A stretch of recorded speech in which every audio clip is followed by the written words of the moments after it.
It's foundational to go about the eating and the fitness first. We all have to address those first, but we tend to get stuck in that and not go beyond the physical. And I think it's really important for people to explore the subtle energy body too, and how that is having an effect on their physical body, how that's manifesting. In today's busy world, how can we find the inspiration, knowledge, and energy to live a healthy and empowered life? If we balance and harmonize our mind, exercise our body, live according to the laws of nature, and connect to spirit, can we find a way to heal, become our authentic self, and live our purpose with love? I am your hostess, Amy Fournier, and welcome back to Awakening Aphrodite. Welcome back to Awakening Aphrodite with Amy Fournier. In today's episode, I had the pleasure of having a wonderful discussion with Allison Pelot. Before we get into the episode, I wanted to send a special virtual hug and kiss to one of the amazing reviews that I got on Apple iTunes, which are so important for us podcasters, and I appreciate each one of them so very much. So this goes out to Courtney Marie Connors, who says, so unique. Of all the self-help and lifestyle books, blogs, podcasts, social media posts that you will be bombarded with and inevitably ignore, this is actually different. It is not typical in any way. It is incredibly educational, informative, and enlightening, with a numerous aha moments. I would challenge you to listen to just one episode without being enticed to listen to others. You won't learn this content or hear these stories anywhere else. Amy is just wonderful in every way. Oh my gosh, Courtney, I just love you, girl. That is such a wonderful, sweet, and thought-out review. I appreciate it so very much. So, big virtual hug and kiss. Now let's get on to today's episode. So, in today's episode, I discussed with Allison Pelot several things about health and fitness and empowerment, because she is an extremely experienced holistic fitness trainer, nutrition, and energy coach. And she specializes in the Chek system of corrective exercise, metabolic nutrition, and energetic alignment. Allison helps people feel strong and confident and calm, which I think is a very cool combination. While she also teaches them the practical energy skills that they can use in their lives, such as mindfulness, reflection, and affirmations that aid in aligning them much faster so they can reach their goals. She truly combines the brain-body connection in her work, which is part of why she's so successful. Allison holds a BS in exercise science from GA State University, and like I mentioned, is a certified Chek practitioner, which stands for Corrective Holistic Exercise Kinesiology, in case you were wondering. It is truly the best certification out there if you're looking for something not only that is rigorous, makes you earn it, but you're going to know your stuff afterwards, and most importantly, you're really going to help people. Allison has helped countless clients create the body and lifestyle they desire. And actually, she's just finished writing a book, which we talk about, and her journey to writing that book. And it's due out in January. So that is something I'm going to look forward to. But in this episode, we get into one of my favorite topics, spiritual and emotional fitness, because that is really the key. And Allison talks to us about how to access your inner compass, how the fact that you are the guru, not to look outside yourself for the answers you seek and not give your power away. We talk about default settings of the mind for you to be aware of what yours is. Do you know what your mental default setting is? Well, it's probably responsible for a lot of your subconscious programming. You might want to be aware. We also talk about working on the relationship you have with yourself on the inside prior to going to the outside, and a very cool discussion on body weight image issues, particularly after pregnancy. We talk about reality versus perception, how to cultivate a healthy perspective. She actually gets down to the nitty-gritty and shares with us some practical tips of how you can do that right now. And the importance of imagination and play in your life and how they are so critical to not only wake up your mojo, but your creativity. And competition just squashes any creativity you might have. So I ask her about how we can access more of our feminine and balance being female entrepreneurs and running businesses and being busy with our masculine. And she shares with us how she does that and how we can prevent ourselves from being what's called having amygdala hijacking going on, which is something you definitely don't want. It blocks your creativity. It makes you play small, and it really makes you just shut down your life force. Lastly, Allison gives us some tips to dealing with criticism and online haters, which you definitely want to check out. And overall, we learn some practical tips for living a life with joy and bliss by incorporating all of who we are and some self-awareness. So let's get right into the show. Strap on your seatbelt and let's welcome Allison Pelot to Awakening Aphrodite.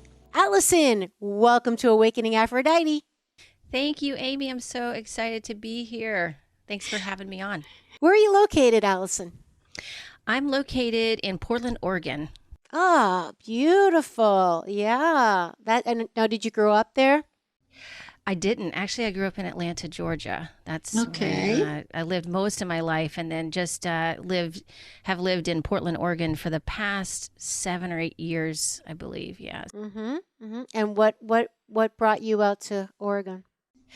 Well, I was really ready to have live in a place that was aligned with my values, and so I was really, after being involved with the Chek Institute, I got into the organic food movement, and the food scene out here was pretty amazing. I was really impressed with all the organic farming that was going on out here, and everybody's loyal to local farming and the local industry. There's a lot of local businesses here.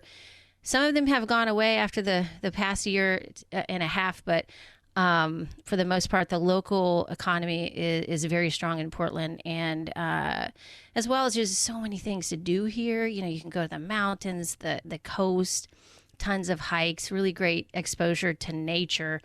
And so that's what I was craving. I felt like in Atlanta, as big as Georgia is, it's still, it is very closed in. There's a lot of people there. I was starting to feel like a sardine. And so I wanted to get out of the East Coast. So I decided, Portland at the time was pretty affordable for West Coast living. So we decided to move the family out there. And yeah, it just aligned with our values at the time. Things have changed a little bit, but... That's so phenomenal, Allison. I'll tell you, because I'm in the same position now that I'm actually looking to relocate. And same thing, this whole thing with the whole quote unquote pandemic situation.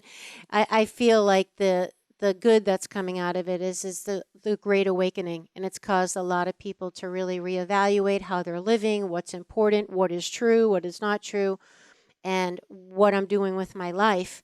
And for me, I've always been a nature girl. But I like to be close to the city too, because I like to have, access to things, and I love the theater and, nice restaurants.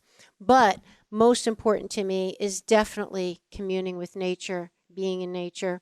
And this now for me was like the big push of like, all right, you got to just do this. You got to do this thing. I've always thought about California, but I'm from the East Coast.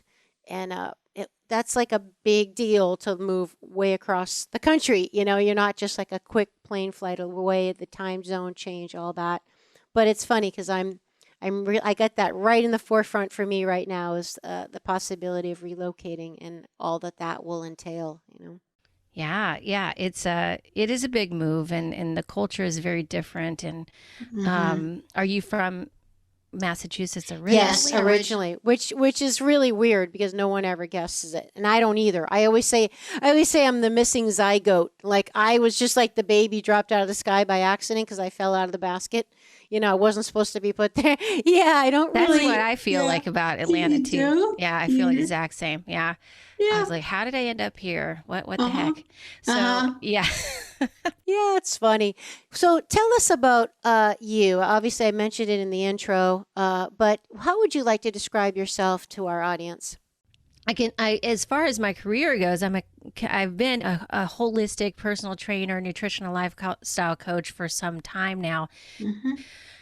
And now I'm stepping into more of a speaker and author, and I've written a book, and so that's been my career shift just recently, and the pandemic really helped with that. I was able to find the time to write a book during that time, and I also was, there's so much that transpired during that time that just brought me into a certain perspective where I was feeling like people were needing to hear this, and I felt like we took some steps back as well with our consciousness because of fear. And I felt like, man, I need to get this message out before people really fall off the deep end with this fear thing, And so I just started writing every morning, and so it took me on this journey of really understanding the energetic and the physical and how they interplay, and so more than I had ever before, because you've taken Paul Chek's classes before, and when I first took them I was like, yeah, this is all, intellectually it makes sense, but really until we experience certain things in life, it's hard to tell how they integrate, so how does your spiritual, how does your energetic subtle body, your subtle energetic body integrate with your physical? Really, how do those work together? And much of my book is about that, and diving deep into our self-awareness. So for me, it's been a real journey of just surrendering to getting to know myself better, learning more about myself through my perception and my relationship with other people, and always coming back to that presence within. And so I'm finding that is really lacking lately because of the technology, the social media, just media and news media in general. We're just being like really taken away from our own inner guidance and our own influence. And I'm wanting to get people back on track with that. So for me, that's been my personal journey. And when you do that, I want to share with people that you can find a really great inner sense of calm and confidence within that, and that's not something that you can really find outside of yourself. So it's important for me to share and inspire people to do that for themselves. So that's really what I'm all about right now. So can you share with us kind of where you're going in the book? Like, how are you helping people access that part of themselves, the inner compass? Yeah, that is we all a have. good question. Yeah, so it's all about, one of the things I talk about in my book is that you are the practice. We tend to externalize our practice and look outside ourselves for a spiritual guru or somebody to tell us, what to do. And of course, that's okay, especially in the beginning stages when you're learning more about yourself or you need that extra guidance or support. There's absolutely nothing wrong with doing that. Where we go wrong is when we give our power away and we start to think that somebody knows better than we do about ourselves, right? Because we ultimately only we know our own potential. Nobody else does. All they can do is project what they're perceiving onto you or their stories or their experience.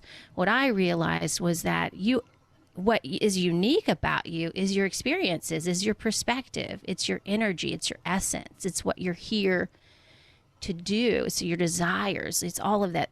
But we place so much more of who we are in more of our identity, more of what we look like, more of what we're doing, those kinds of things, which become very problematic because it's not really fulfilling, right? And it's not really honoring you. So what I do in the book is I take people on a journey of learning more about themselves through getting clear on their values. Also, I'll start with actually default, because I have a chapter called What's Your Default? And it's really about, where does your mind go immediately? Like 90% of the time, what are you doing? Are you thinking about what can go wrong? Or are you thinking about what can go right? Mm-hmm. So that is half the battle right there, right? Just becoming aware of that. And then we look at what we're telling ourselves 90% of the time. Are you being critical, judgmental of yourself? What kind of words are you using? And so again, we're looking at how we're talking to ourselves. Are we being, are we using words like, gosh, you're so stupid, or I can't believe you did that. You're just, or are you saying, oh my gosh, I made a mistake. Oh, I'm so sorry. I'll just, I'll do the best I can to remedy that mistake, and then you do the best you can, and you move on, and you take responsibility for it, but you don't beat yourself up about it, right? Mm-hmm. So again, it's really discerning between what our relationship is like with ourselves first, which is not what we're taught, and then you can extend that out to other people and other relationships. But what we so often do is we try to work on the outside relationships by getting people to do what we want or what we expect, or what we feel like the people are obligated to do within a relationship, instead of looking at our own relationship with ourselves first, and then extending it out to other people. And so I have learned that over the years through my own relationships, but really it's so important in this day and time of reacting to each other instead of really responding, and acknowledging each other. We're dismissing each other. We're reacting to each other. We're proving and defending. I see a lot of that going on, and it really, it's an extreme. It's an extreme that's showing up in our world right now, because it wants to be notice so that we can shift that, right? Yes, and there's so much I want to say on this, because for me, like, my real passion is about emotional and spiritual mental fitness. I'm just like you. I had beginnings in the physical, through personal training. I was the aerobics instructor in the 80s. I was always the athlete in school and all that stuff. And I actually was overweight. I was always like the cute, chubby girl, but I was overweight, and then I lost all this weight, and the whole world treated me so differently. And so obviously, the mind-body connection, then I was thinking differently. But then I got caught up in that whole superficial thing because of all the attention and all that stuff. But it's really been an interesting thing to realize, like, it is important, though. I mean, we all want to look good. We all want to feel good, but I don't think we realize how so much of our life experience is so subjective, and it's just the way it is. It's not like we're doing anything wrong. It's just the nature of things, and that because it's subjective, it doesn't mean it's true. It doesn't mean it's accurately reality. And like you said, people sometimes, we project our own expectations or thoughts or fears or whatever on other people, but we believe that we have an accurate depiction of what's really happening here, what they really said, but they didn't even really say that. And it's so murky, Allison. It's like, how do we make sense of the world when it's like we're not really operating with a full deck, so to speak? We only have our perception of reality, but it's not necessarily reality at all. But we're trying to navigate our way. And then we've got our unconscious fears and things we project. And, it's tricky. It's a tricky thing. Yeah, it absolutely is. And that's a great point to bring up, Amy, because I always tell people, if you got to build a good foundation first in order to handle that kind of stuff. So again, our frame of reference, where we're coming from, it shapes our perception, right? So it's like looking in one of those funhouse mirrors, and it's like, or even just a mirror in general. All of them are kind of different. They're a little bit different. Like if you go to try something on, that mirror looks a little different than the one you have at home. Which one is correct? Which one is reality, right?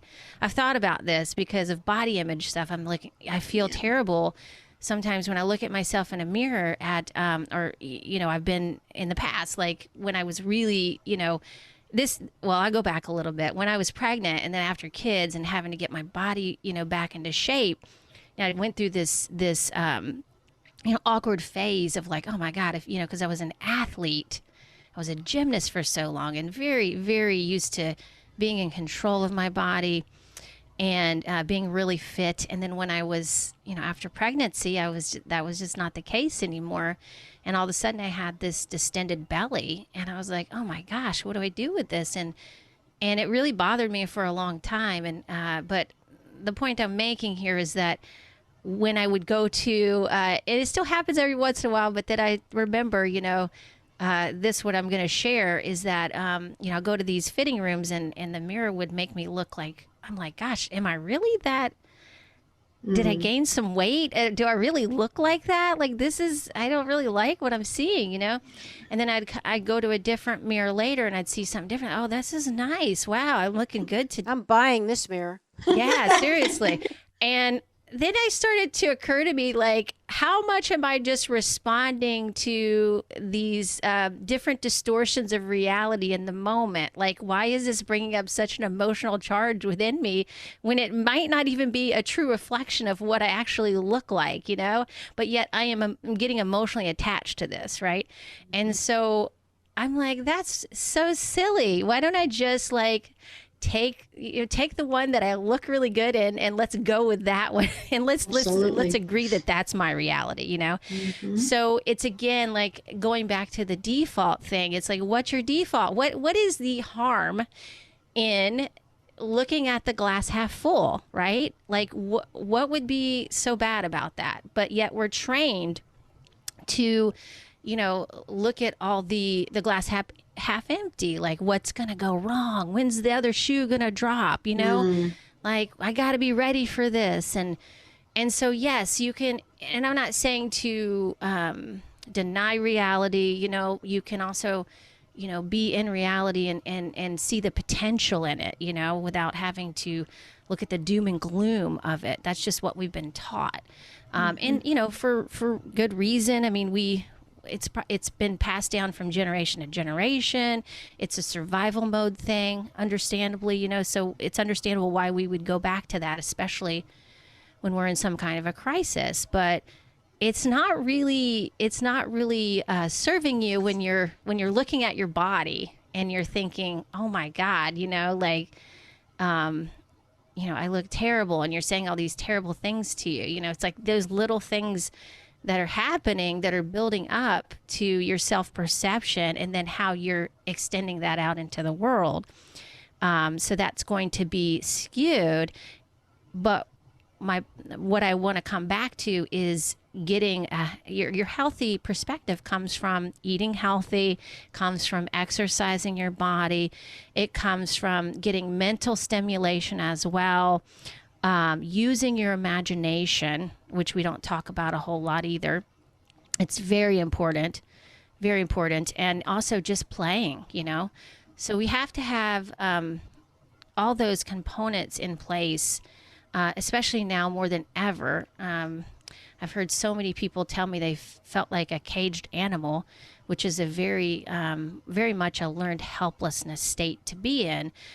So again, like getting to a place of play is also equally as important as learning how to eat better, incorporating that into your routine so you can start to manage your blood sugar better, so you can start to build an inner sense of calm, and with the exercise, getting that body moving and circulated too, and so they all fit together.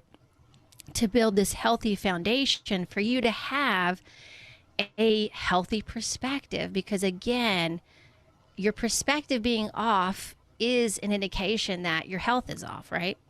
Yeah, right on. Can you give us some examples of play? Because that's kind of a popular thing right now, adult play and all that, and we're all, at least, thank goodness, the world is learning the importance of play and the function of play. The critical uh, existence of play is very, very important in our lives. But then you say, when was the last time you played? Or people like, well, what do I do? They don't even know how to play anymore. So in your book, or maybe with your clients, so what do you recommend to people for play?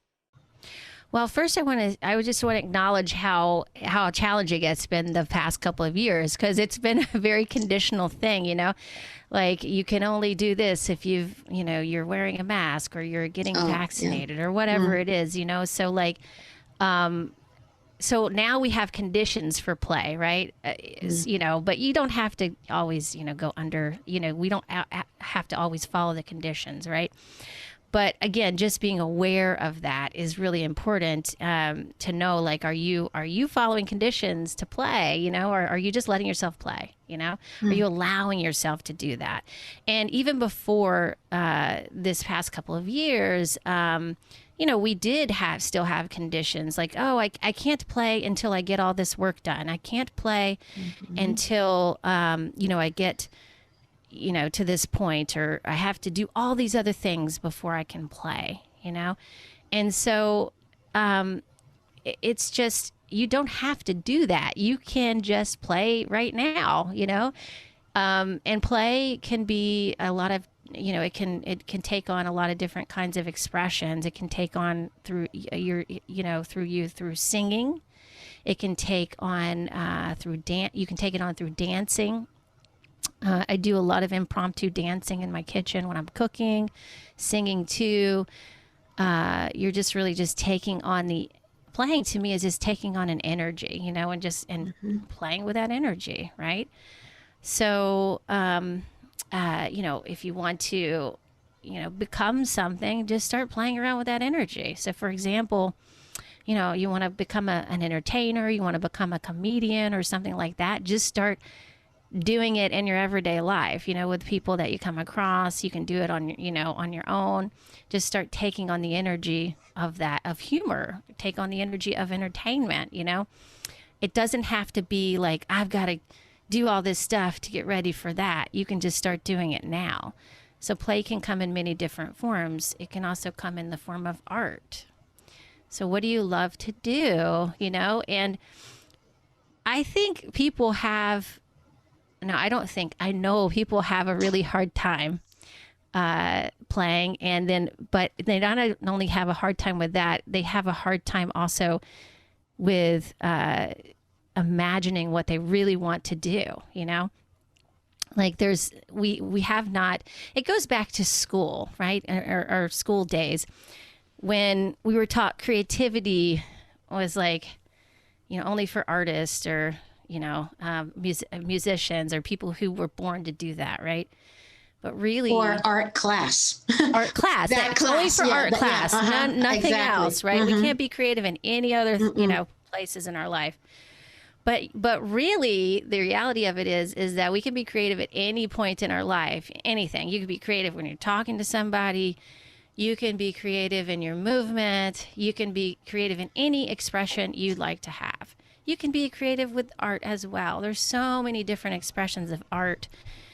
And, through fiber arts, through painting, through, voice, music, those kinds of things. It's just really infinite. It's really amazing. So those are great outlets. And what I like to switch it up from time to time and focus on, one way of expression, and I'll switch over when I'm ready to a different way of expression.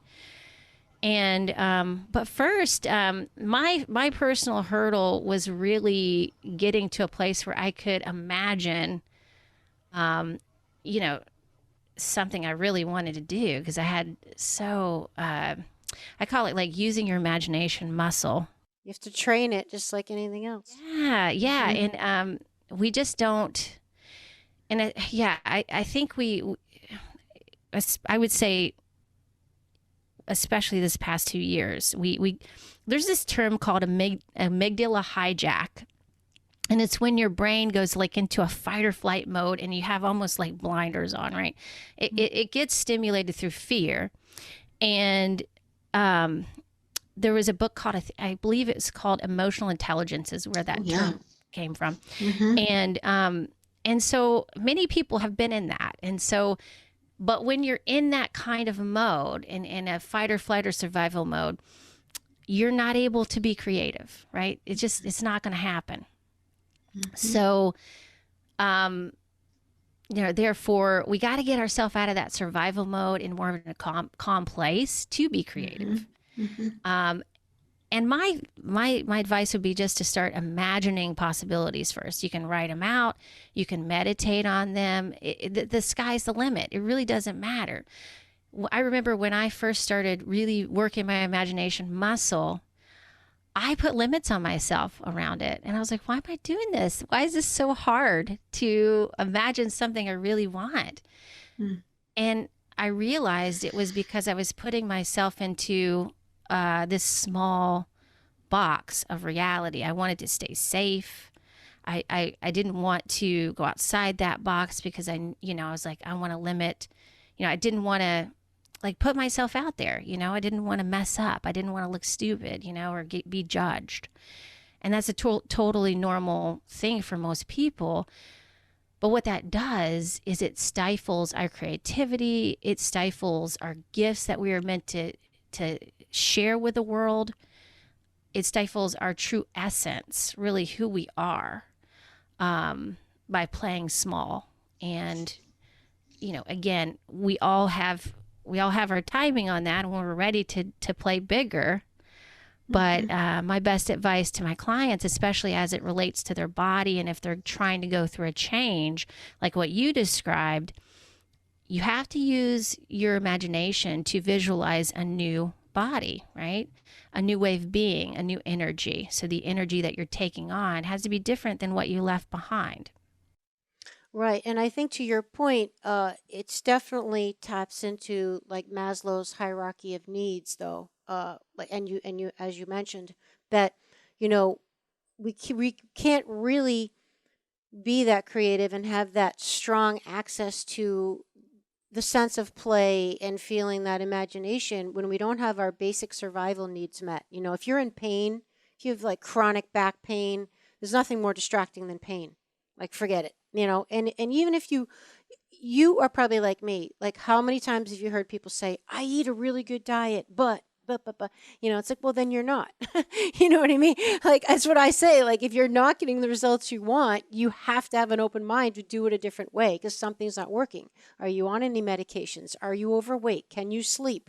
Do you have bad skin? Do you have bad breath? I mean, all these things are feedback from our bodies how we're doing. They're our report card. And no, it's not your genetics. We know by epigenetics and all the research done now that it's the expression of the genes and how you live your lifestyle that pulls the trigger of that gun. But to your point, I think we're at a very interesting time in like humanity as a collective, in that many of us have our basic human needs met: shelter, virtual safety, I guess, is a relative term, safety. But, we have enough food on the table. It might be crappy food, but there is food on the table, clean water right now. But to access these higher realms of self-fulfillment and being like, creative in, what do I want to do with my life, and having the ability to feel like you have agency over that, is kind of a, what's that saying? It's a first world problem or third world problem. Yeah. That saying, like it's a luxury to really have that ability, because if you don't have your basic foundational needs met, you really can't go there. So that's why our work is so important as holistic practitioners, that we recognize that we have to bring it all together. You, I'm sure, recognize as a coach, you have to get your client's diet dialed in first So she's thinking right, or he's thinking right, because those molecules are made by food, the brain chemistry, and et cetera, et cetera. If you're not sleeping, I know I don't like myself when I'm sleep deprived. I annoy myself. Everything annoys me, so all of it goes together. And I sure am not going to feel like painting if I'm too tired, or, I'm hungry. I can't focus, so. Yeah, you can't address the spiritual, even emotional stuff until you really get a good foundation, like you're saying, of food and fitness in there. And then you can address that stuff on more, and being more grounded, but it's really hard to address the emotional, spiritual body without getting the physical body, healthy first. Although, sometimes, disease pops up for people because it's like saying, hey, pay attention to this. And so that's another way of teaching someone, hey, your body, take care of this body right now, take care of your spiritual needs, take care of your emotional needs too. And yeah, it's, so yes, for the most part, many people in the United States, they have food on the table, they have shelter. Obviously, the homelessness is coming up pretty strong in many cities. There's a lot of homeless here in Portland, and a lot of unknown lately too. And so yeah, I mean, just going back to the basics with people, and just learning how to take responsibility and take care of themselves, and learn how to manage their health, and even their money, which is very foundational for feeling safe and secure. We have to have it to be able to buy the food, to put the shelter in place, and so those are all really important foundational things before you can do much work spiritually. But that's the way I would go about it. Of course, like I said, sometimes people go about it by having a crisis, and then they get into the spiritual that way too. And that's another way you can go about it. But for me personally, yeah. And I love what you brought up too, Amy, about the pain thing. 'Cause yes, that's a good point. And I've been in severe back pain before, and it's very hard to be creative or have fun when you're in so much pain. So getting out of pain first too, and really hiring someone to help you with that pain, I would highly recommend, instead of trying to figure it out yourself. Because if you're in that state, it's really hard to do that. So definitely, those are the things that we want to address first. Is this, getting out of the survival mode stuff, right? And then, in order for us to really thrive, truly thrive, then we get into our emotional bodies, and we start to really explore those aspects, and take ownership of our feelings, of our emotions, and how we're responding to the world, right? And only then can you be at a higher spiritual level, so to speak, because you're now navigating that with a little bit more grace and ease, right? Yeah, right. So that's a lot of what I'm talking about. Is a lot of much self-awareness and inner work, and how that translates to your physical work too. Because as you probably know and have experience with clients, people always and again, it's foundational to go about the eating and the fitness first. We all have to address those first, but we tend to get stuck in that, and not go beyond the physical. And I think it's really important for people to explore the subtle energy body too, and how that is having an effect on their physical body, how that's manifesting. Plus, if they were more aware of it, even when they're in that, beginning physical focus stage, if you will, wow, they're going to get results so much quicker and easier if they incorporate all of it at the beginning, so you don't have to wait until, oh, wow, I'm getting older. I got a wake up call that I'm realizing I have to be more than just a face or a body. Otherwise I'm going to feel terrible about myself and lose everything in my life. Eventually we all learn that. But if you kind of realize from the onset, oh my gosh, if I could address the whole package, not only is it going to be easier, but it's going to be a lot more enjoyable for the ride.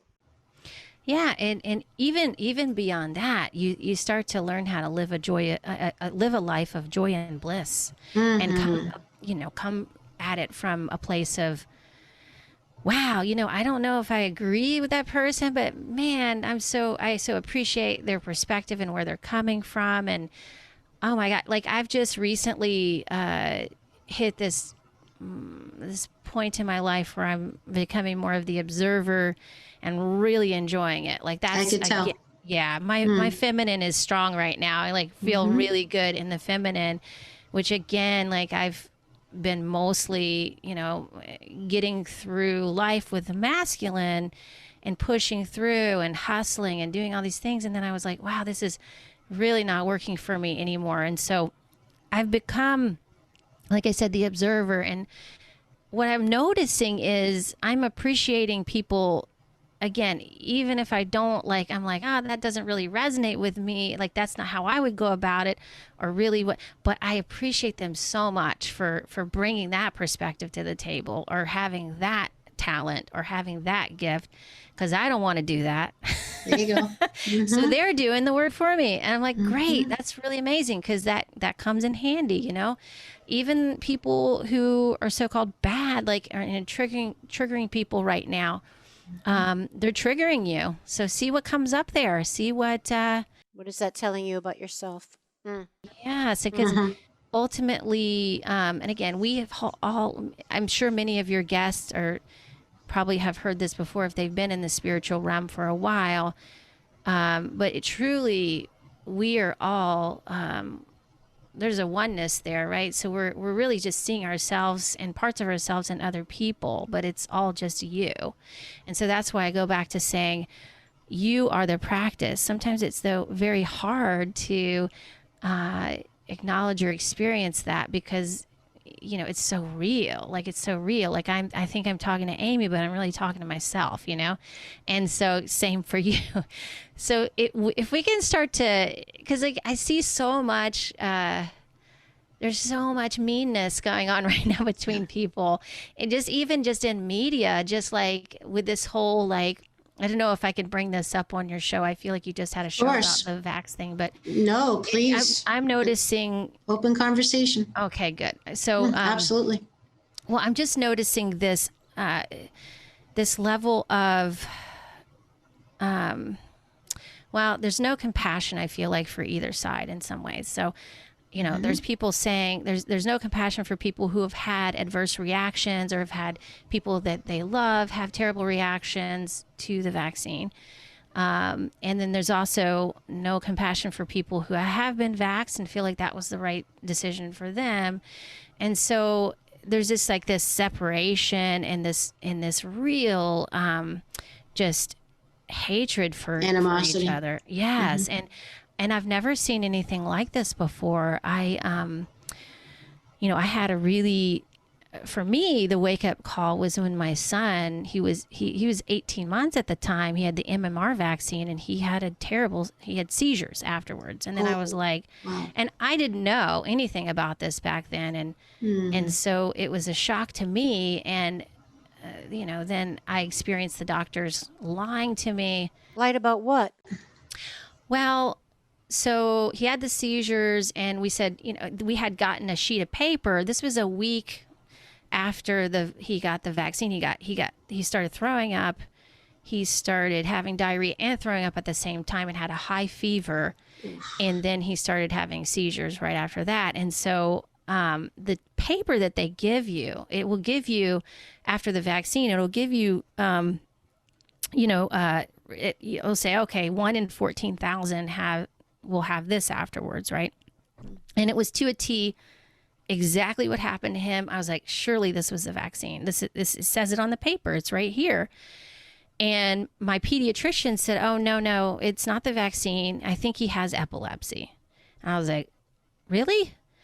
And of course I was like devastated, because I was like, well, how did that happen? And that doesn't make sense either, and again, I hadn't been exposed to any of this. I wasn't even involved in the Chek Institute at this time. So I really didn't know that this was going on. And we were at the time very close to the CDC. We were at the in like the Emory area, and so we had a neurologist come in and check him out, and he was also saying the same thing. Like they just were like very dismissive of the vaccine having any part in it. And I was like, well, it seems obvious to me that would be the case. My husband and I were looking at each other. What the heck is going on? And the nurse comes in. She's like, what do the doctors say? And we told her, and she's like, oh, that's what they all say. She's like, they have to say that. Of course. And so that was when we woke up to what the heck is going on here? Why are they, like, we just couldn't believe it. It's exactly what's going on right now too. What I did after that experience years ago was I started to learn more about this and learn more about vaccines and learn more about the immune system and how the immune system works. And what I'm seeing now is that there's a lot of misinformation being put out about how the immune system works. And even like some definitions have been changed, like herd immunity, and case studies. Like those didn't mean the same thing as what they're saying they mean now. Hello, the word vaccine. This shot is not a vaccine. No, it's genetic mutation. Exactly. In the definition as we know vaccine, this doesn't even apply. And they're using that term to behoozle everybody into thinking they're getting a vaccine, and they're not. So people don't even know what they're putting in their body. I mean, that's, like you mentioned, we could do a whole show on just that. It's a complete whitewash, brainwash campaign. And who are the victims? I mean, we are. Well, yeah, and it's an experiment that's going on right now. So again, I really don't want to. There's so many people I know that have been vaccinated. They have? Yeah, I mean, lots of my clients and some of my family members. And I told many people, I said, just wait and see what happens. Just wait, give it time. Because I mean, I know my stance on it, but I know other people were contemplating whether to do it. And I said, just wait. I especially told my mom, I said, please just wait and just see what happens, see what, how, because this is so experimental. And of course, people just went ahead and got it. Of course, because they are just believing the narrative is true. Yeah. They're trusting that people have integrity and are telling the truth. Yes. And so, yeah, and to some level, and so it's really weird to me that people wouldn't look at people who have had adverse reactions to this, or look at, or just want the information, right? Want to have informed consent, have the whole story. You can't make the right decision if you don't have all the information. Exactly. And people are, and I've heard some pretty bad stories, like some people have some serious neurological issues after this. And people have died. I mean, does it get more serious than that? VAERS is saying, last I saw, it was like 9,000, but I don't know how many of those get reported. So, and I was just going to say that's like, it can be like your son's vaccine situation. I mean, how many actual are there, but nobody ever classifies them or categorizes them as associated with this shot. Well, yeah, they've made it, they've actually made it, I believe seizures don't count for being able to report adverse reaction. Wow. After the vaccine, for some reason. I can't remember why that reason is, but they can't report. Because the numbers would go really high. Well, tell us though, Allison, just to kind of revert back to where you were at, because I'm really curious to know, and it's a big part of my show is part of the reason why I named the show Awakening Aphrodite is because I lived most of my life very much in my masculine energy. I believe that we all have both energies, and really true wisdom is about having the discretion to know when to tap into which one to get the outcome that you want. Well, I grew up with living almost predominantly in my masculine energy. Lots of reasons for that. But I now am really interested in integrating all of me, which is that beautiful feminine essence as well. And you, as a gymnast and a female entrepreneur. Obviously, you mentioned, you were also in your masculine. So tell us your journey of how you've navigated now to integrate all of who you are as a woman. Yeah. So, gosh, yeah. As a gymnast, I would say, I really got into gymnastics because I really wanted to experience that kind of, tumbling and going upside down and experimenting what I could do with my body. And I feel like I had like a natural knack to do that already. I was already doing gymnastics moves in my backyard, taking the swing sets off the metal swing set frame and standing on top of it and balancing, walking across. I would do crazy stuff like that. You're and my brave. parents were like, get down. I was like, hey, look at me. I'm up here. I didn't think anything was wrong with it. I had no fear. Apparently. So they were like, Wow. we must get her in a gymnastics class so she doesn't get hurt. And they thought, they thought she'll be interested in for 2 weeks and then she'll probably quit.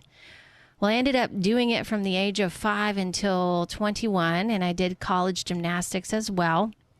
And, it was competitive. So anytime you get competitive, creativity goes out the window because, that you can't have both, right? Pressure. Yeah. So we're seeing that in real time I just heard this morning that Simone Biles she opted out because there was so much pressure. Oh, the Olympics. Mm-hmm. And I was like, wow, that never happens. Like, what's going on? So it is a very high pressure sport. And you have to, there's so many things that they have done that have been a little bit better now, but it's still very, it's a lot of pressure. There's a lot of work that goes into it for a very small amount of performance time. And you have to get through the pain. Otherwise, you're not going to make it very far. So what as a gymnast, I push through the pain. I push through the pain both emotionally and physically. And, at some point I wasn't able to discern between emotional and physical pain, right? Because it just seemed all like the same thing, and so I would suppress my emotional pain so much over the years. And then finally, I believe it was with Paul Chek, and I was at a conference in Atlanta, and I go over to the booth because I'd seen him on Insider Training with Gabrielle Reese. I was like, I got to meet this guy. I want to train like that. I want to know more.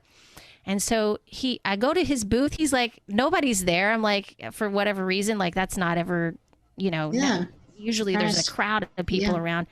And I go over to the booth and he's, I introduce myself and he takes my hand. As soon as he takes my hand and in his hand, I start bawling.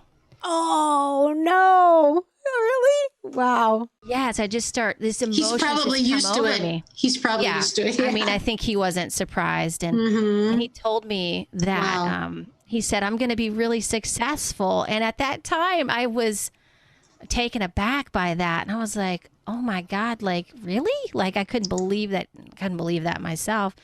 And, of course you're thinking, well, what does that mean? And so, but what I realized at that time was, oh my God, I've been suppressing so much. This needs to come out. It came out of you. Wow. I can't do this anymore. It felt like after a while I was pushing a beach ball under the water and holding it down. I just couldn't hold it anymore. Right. So, after that point, that was my journey on the emotional, a wellness train where I would, go to the Chek Institute trainings. And then I got involved. I met JP. He was one of my first, JP Sears was one of my first teachers. Oh, wow. That's way back. Yeah. And so he introduced me to Journeys of Wisdom with John McMullen. And I got into that. And I started learning how to emotionally navigate much better. And then, of course, now I study with Roseanne, and she's helping me with the energetic components. And I have another coach that I work with in the energy realm. So this really, I think, okay, so this would be the best thing, I guess, for me, is what has worked is not over intellectualizing energy. Nice. So not making it too complex, and embracing the beauty of it and the essence of really who I am. And I believe that my curiosity has led me to become more creative, which has really helped me with my feminine as well. So what I realized was when you hold back and you try to control people's perception of you, this is not feminine.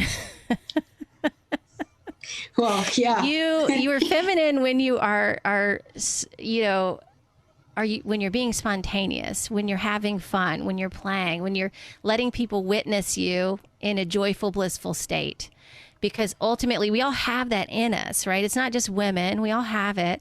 And when you can also witness that in other people, then you can start to do that yourself. So again, it all goes back to play and being in the moment with your play. Like if you feel inspired to do something, don't hold back.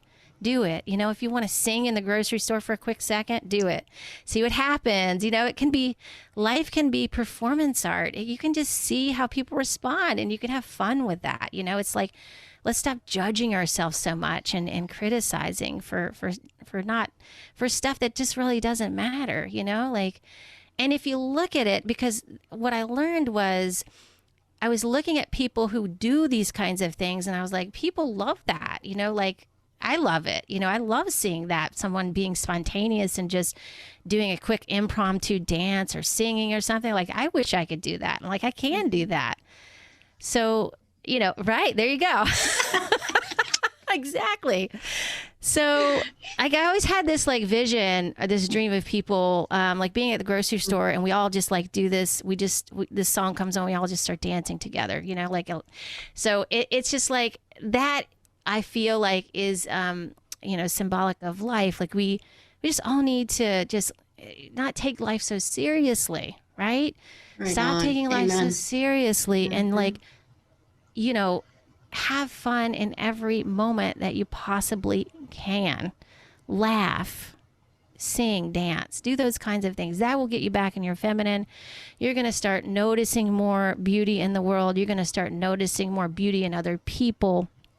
But it's when we resist, when we stiffen up, when we try to put that armor on.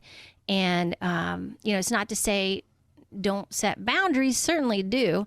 But at the same time, you want to be open. So being open is very feminine. And learning how to receive as well, which I talk in my book. And that's a hard one for a lot of people, receiving. So those are the practices that really led me to becoming more in my feminine. And, receiving is like, that's a practice within itself. Like if someone wants to give you something, accept it gracefully. Without feeling you have to reciprocate, right? Because how many times that's it. You feel like, oh, now let me give you something, Yeah, I struggle with that myself. Well, I love how you talk about, the play is the energy. You mentioned that a little bit earlier, and it's so true. It's like, and to your point right now, it's like the energy you're bringing to the moment can be playful, can be jovial, can have a lightness to it. What does it feel like? The how behind you're doing what you're doing is just as important as the what you're doing. So you bring that feeling, that essence of play, of lightness, of softness, of openness to the activity, even if it's making dinner, doing the laundry. Sometimes I remind myself of that. Like, how can I make this a little more fun for me? If it's something I got to do, rather than just like every day is Groundhog Day, struggling through life 1 foot at a time, that much closer to the grave, It's like, how can I make my life more fun? The stuff I got to do. And that's where your imagination and creativity comes in, right? That is right. Yeah. It comes down to what you really want, which is so funny. We rarely like look at that, but what do you really want? And for some people, for me, especially in the beginning, it brought me some anxiety. I was like, I don't know what I want. I've never really, I feel like I got to commit to this or whatever it is. Yeah. But you don't have to. It can always change and it can be many things. And really, it might be a little messy at first, but what you do is you discover it is a practice at first, because it's a practice of learning what you want out of what you've learned, what you should want, and what you really desire. Yes, so, your programming. Mm-hmm. Yeah. And you'll know, because it'll be fulfilling. So if you're meeting your needs as far as your desires go, it'll be fulfilling. If it's not, then it's probably something that you learned, or that you feel obligated to want because of societal norms or what you learned in your family, So that's going to be the difference. It's going to feel different, right? But Allison, what would you say to people who, if they think about what they want, then they feel selfish or guilty? So what would your answer be to people like that? Well, I do want that, but I can't because... That's a good question. We all go there because, again, that's something we've been taught, and not to be selfish, but being selfish is like I call it like, there's a narcissism. It's not about narcissism. It's about you giving to yourself so that you can give to others, right? So if you're not doing that, if you're not being selfish to some extent, then you're not really able to give to other people either. So again, it's that act of receiving. And when you know what it's like to receive, then you know how gratifying it is to give, right? Until you really do learn how to receive, you're not ever going to really give from a place of non-obligation, right? Because it's going to be conditional. And you're always going to be in deficit. Yeah. So I believe that part of this is to acknowledge our own desires instead of seeing other people acquire, that in their life, or acknowledge their desires. And then you're like, there's jealousy, or there's admiration, or thinking that they can do it and you can't, and all this stuff, instead of you just doing that for yourself. For example, like I spent all these years like looking at Instagram, seeing all these people successful, writing books, and thinking I can't do that. And I'm like, making myself feel bad about that. And then I'm like, well, why don't I just write a book? Right. Hey, there's an idea. If this is what I really want to do, then I should just do it, And so I did, and it felt great. And I did.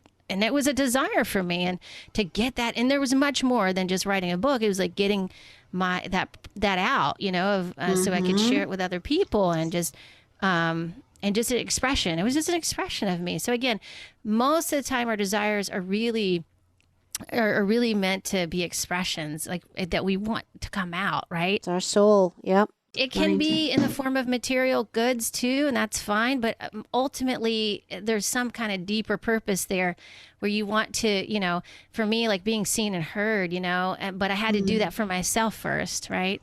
For other people to see and hear me. And so it's like, it's really acknowledging those deeper purposeful desires, right? And getting to the heart of that. You might not get there right away. You might have to go through other stuff to get to the heart of it, but it's a process. So just be patient with it and enjoy the ride, right? Because that's really what it's all about. When we're looking at desires, this is another point, actually. There's a really great book called A Happy Pocket Full of Money, I think is what it's called. I never heard of that one. It's a great book. I highly recommend it. And anyway, they talk about the difference between the word want and the difference between the word desire. And a want is a more kind of a scarcity mode kind of word, I think, is how he described it. And if you feel the energy of the word want, you're feeling like neediness come on, right? I know I do. But if I think about using the word desire instead, it's not as like pressing, right? Oh, this is a deeper, like sensual thing to desire. Yeah, it has more emotion. Right? Yeah. Yeah. Deeper. And you can hold space for that, right? Wow. It's true. So that's the difference. And that's even tapping more into the feminine as well, because you're just getting present with those parts of yourself, the less hustling, deep, getting neediness parts, and moving more into the calm, like knowing yourself, regal, being just really happy, joyful, blissful, and knowing that, an inner knowing that your desires, because you're acknowledging them and you're taking the action steps, that they will come, right? Mm-hmm. Mm-hmm. Well, I love that you just said that about your desires, but then taking the action steps. That's the piece that a lot of people miss. They're just kind of like visualizing and doing their vision boards and, meditating on the law of attraction. And I see myself, with it.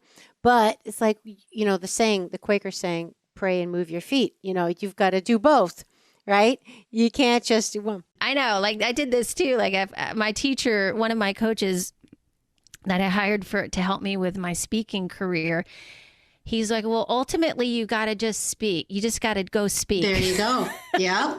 You can't just talk about speaking all the time. You got to go do it. And I'm like, you're right. Okay. So let me do that then.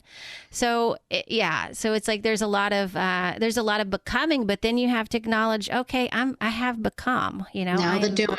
I am there. Well, what's funny for me, living mostly in my masculine, my problem was the reverse of a lot of people. I had too much doing. I had too much action without pausing and reflecting and going within and feeling, what are my desires? What do I really, really want? I didn't even ask those questions. I just did what I thought I should be doing and supposed to do. And I was always the good girl. I like to refer to myself as a reformed people pleaser. But it got me into a lot of trouble. I lived the first half of my life that way. And that's why I'm so grateful I'm now still alive and able to live the second half of my life more inner directed, more like not worrying so much. I mean, and it's hard, probably you're in the same position. A lot of us that are in holistic health, we really want to help and serve people because most of us have felt the benefits of it and how much it's changed our whole life. So we want to share it with people, but then we get on this big service kick and we lose that whole sense of taking care of ourselves as well because we're trying so hard to help people. So again, I'm still learning to navigate my self-care from, doing all the things I want to do with my show and helping others and giving. But coming back to my inner compass of, well, what does Amy need? What do I really need to resource myself? So I'm still learning that dance between the two. Yeah. And what has helped me the most, Amy, I know I can relate to that so much because I've been through that as well. I'm definitely a recovering people pleaser. And, I've noticed as the observer, I say, yeah, I still do it on occasion. I say yes to things that I don't really want to do. And then I have to go back and say, actually, sorry, I'm not going to be able to do that because I don't really want to do it. Yeah. So, nice. Good for you. It's a practice, right? I mean, it's not going to be perfect every time. So that's part of it. But, and then you have to, and then it's the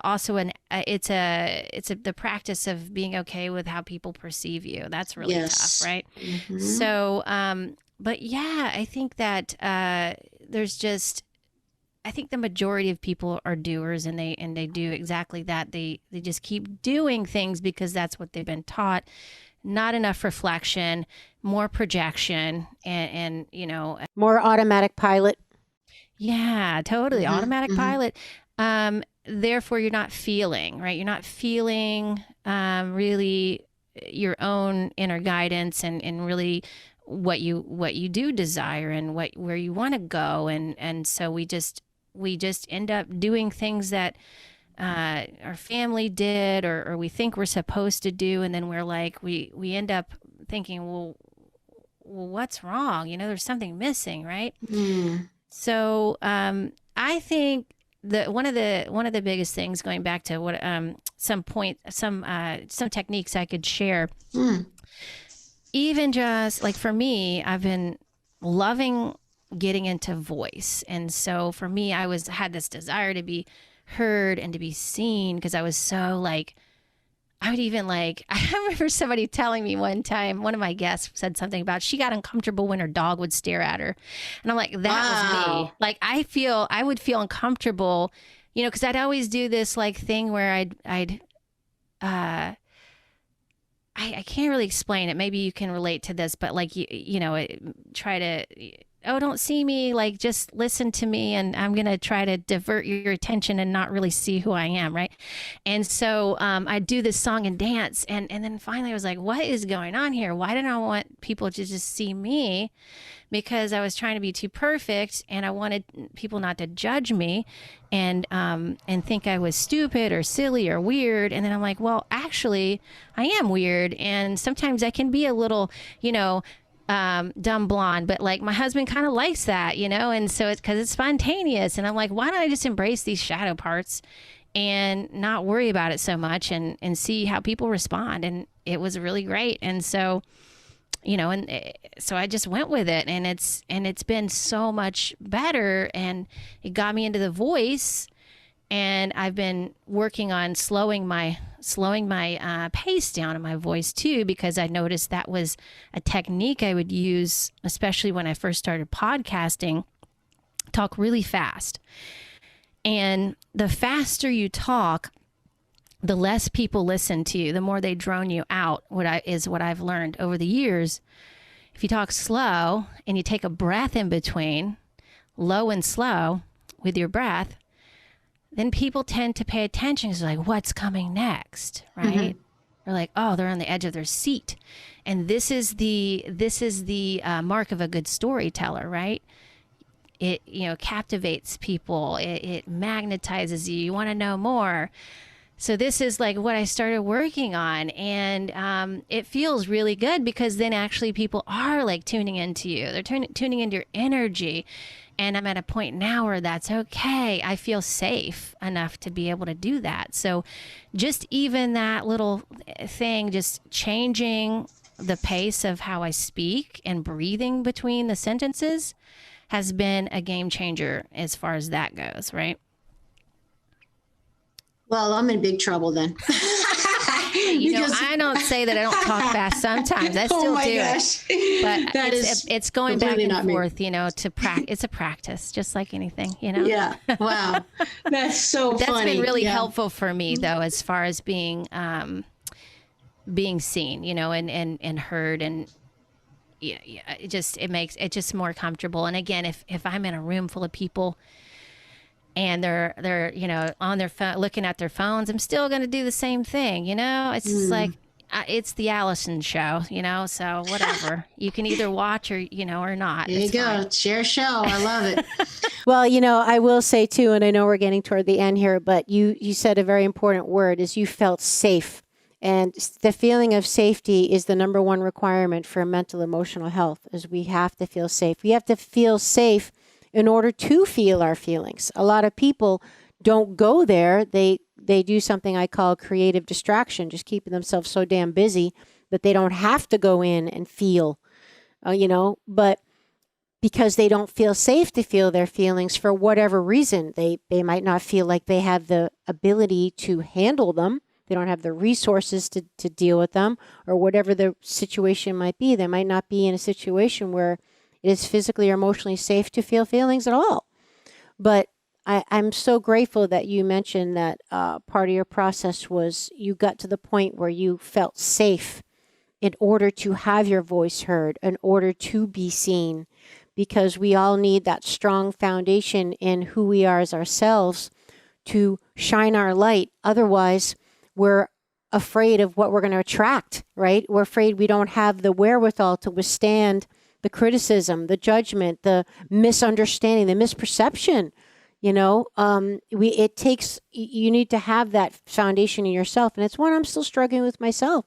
Sometimes I struggle with, how successful do I really want to be? Because I don't know if I could handle all the jabs and the criticism and the, who does she think she is? Or I don't know, God knows what they're going to say, right? Oh, it must be nice for her, without them even knowing my life, but you have to consider, like, if you're putting it out there, you have to be willing to take the arrows at your back, which is a reason why a lot of people don't.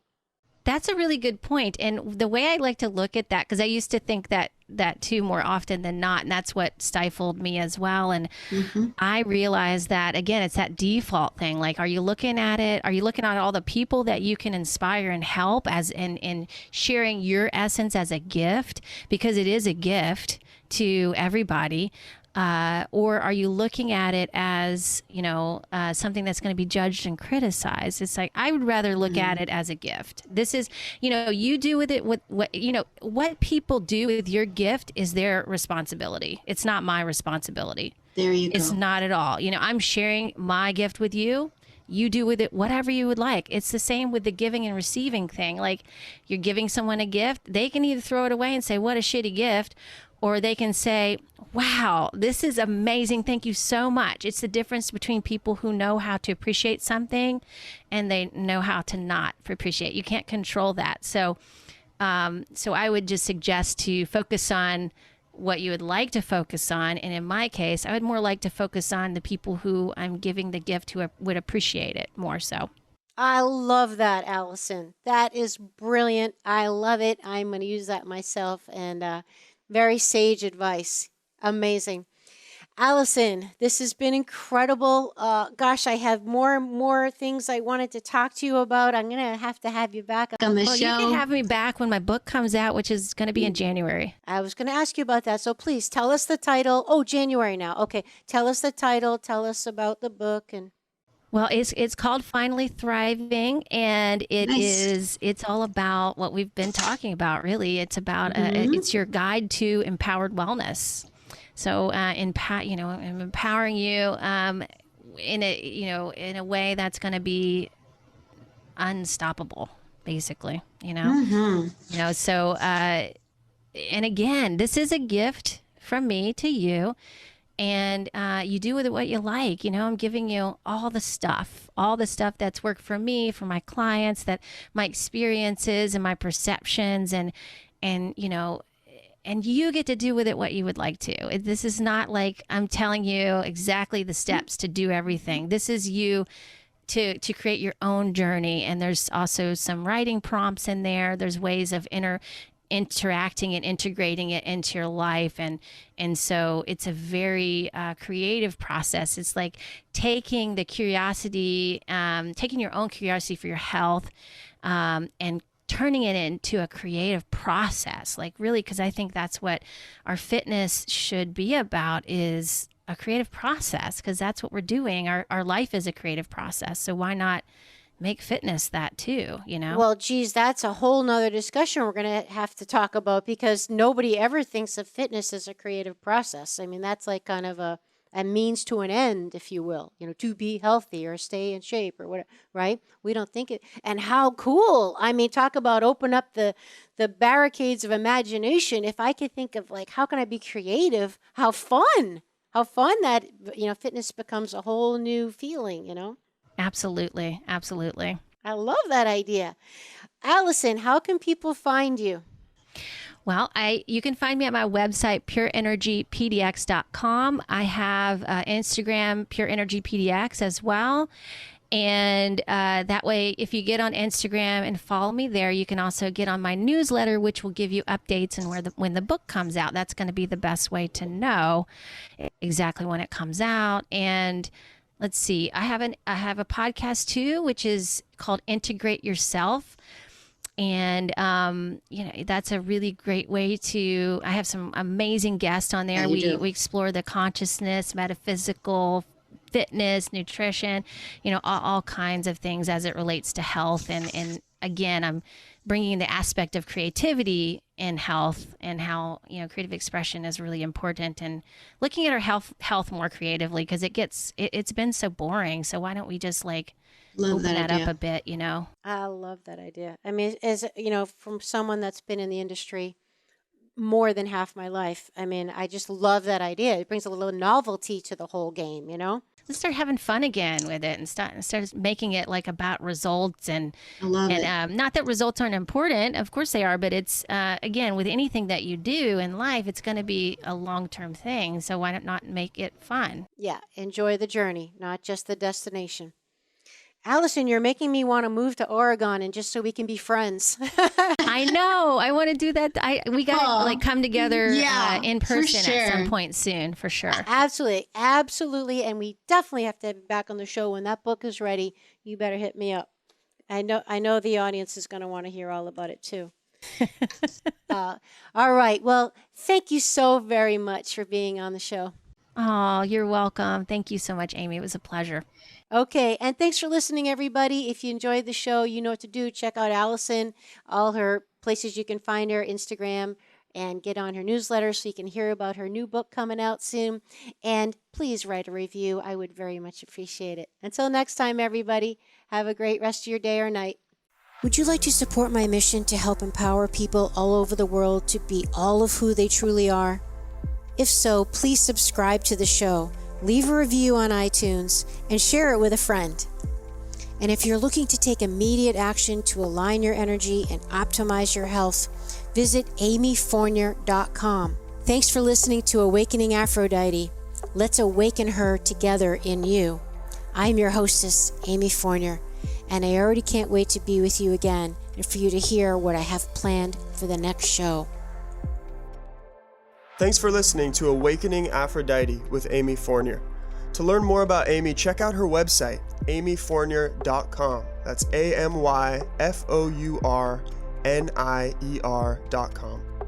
You can also check out Amy's live and on-demand virtual fitness and yoga classes, and sign up for her newsletter to receive a free mini ebook of 3 of her top tips for making holistic health a lifestyle.